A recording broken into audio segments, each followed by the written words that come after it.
Bonjour à tous, bonjour à toutes. Vous voyez devant vous l'une de mes nouvelles qui appartient au genre gay fantastique, on va dire, hein. Je vous montre le genre auquel elle appartient, ainsi que le titre. Alors, c'est une nouvelle que j'avais écrite initialement en 2007, qui faisait partie d'un ouvrage intitulé L'inconnu du lac de Guéry. Ensuite, j'ai extrait ce texte et vers 2017-2018, je l'ai intitulé Fragments de manuscrits trouvés dans les ruines de la maison vide. Donc, cette nouvelle, je l'ai extraite d'un roman.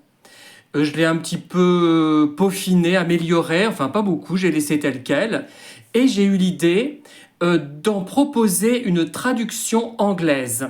Alors, le texte est 100% de Pierre Calmar, mais la couverture et la traduction sont de ChatGPT. Alors, ChatGPT, vous pouvez lui faire confiance à condition de ne pas lui demander de traduire plus de, je sais pas, de 25 ou 30 pages. Au-delà, ça devient du délire, je peux même pas vous expliquer, hein, c'est incroyable. Alors l'idée c'était de voir si cette nouvelle pouvait intéresser le marché en langue anglaise. Et effectivement, c'est ce qui s'est passé. Je l'ai proposé à la vente gratuite, on va dire, hein, je n'ai rien gagné. Il y a eu 55 téléchargements en 3 jours, donc c'est énorme pour moi, qui, même en téléchargement gratuit, ne vend strictement rien. Enfin voilà, faut dire ce qui est, hein. Enfin si, mais pas autant. Ça peut être 2-3 par jour maximum, quoi. Alors, je vous montre l'autre côté, voilà. Et je l'ai également publié en e-book. Alors évidemment, ceux qui sont vendus gratuitement, si je puis dire, c'était les e-books, hein. Par contre, il n'y a pas eu de page lue, pas de livre vendu, mais il faut dire que c'est cher pour un si petit volume.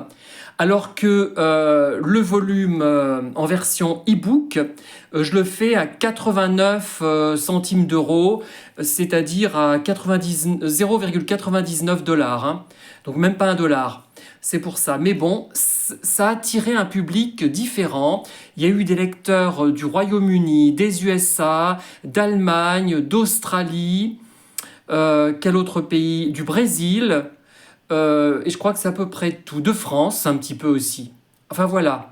Mais évidemment, ça ne m'a strictement rien rapporté. Pas un euro, pas un commentaire, un très bon classement pendant 3 jours. J'étais numéro 1 dans mon genre sur plus d'une centaine de livres, enfin sur plusieurs milliers de livres d'ailleurs, hein, en vente gratuite. Voilà, merci, au revoir.